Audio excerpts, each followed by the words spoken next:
Hello! Welcome to my channel. இன்னைக்கு என்ன recipe பார்க்க போறோம்னா, சூப்பரான அரைச்சு விட்ட சாம்பார் பார்க்கலாம்.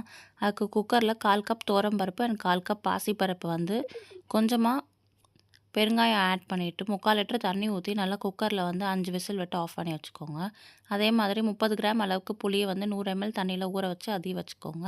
இப்போ வந்து ஒரு அரைச்ச மசாலா வந்து ரெடி பண்ணிக்கலாம். அதுக்கு ஒரு பேன்ல 1 டீஸ்பூன் அளவுக்கு எண்ணெய் ஊத்திட்டு 2 டேபிள் ஸ்பூன் கடலைப்பருப்பு, 2 டேபிள் ஸ்பூன் தனியா, காரத்துக்கு 3 காஞ்ச மிளகாய் அண்ட் டெசிகேட்டட் கோகோனட் வந்து 3 டேபிள் ஸ்பூன் ஆட் பண்ணி நல்லா செவக்க வறுத்து ஆற வச்சு இது ஒரு பேஸ்ட் மாதிரி அரைச்சி எடுத்துக்கலாம். இப்போ இதுக்கு தாளிப்பு கொடுத்துடலாம். ஒரு கடாயில் 2 டேபிள் ஸ்பூன் எண்ணெய், 1 டீஸ்பூன் கடுகு, 1 டேபிள் ஸ்பூன் அளவுக்கு ஜீரகம், கொஞ்சமாக கருவேப்பிலை, வெந்தயம், சின்ன வெங்காயம் ஒரு கை ஆட் பண்ணி நல்லா வதக்கிக்கலாம்.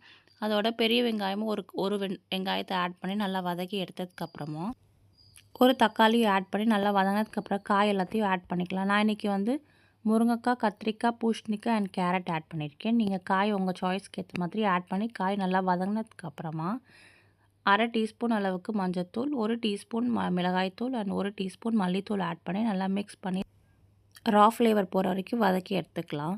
அதுக்கப்புறமா 1 லிட்டர் அளவுக்கு தண்ணி ஊற்றிட்டு நல்லா காயை வந்து வேக வச்சு எடுத்துக்கலாம்.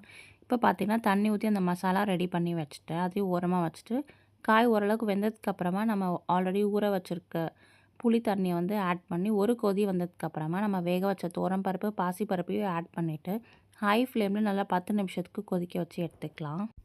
நீங்கள் ஒன்ஸ் பருப்பு ஆட் பண்ணதுக்கப்புறமா நல்லா கிண்டி விட்டுகிட்டே இருக்கணும், இல்லாட்டி அடி பிடிச்சிரும்.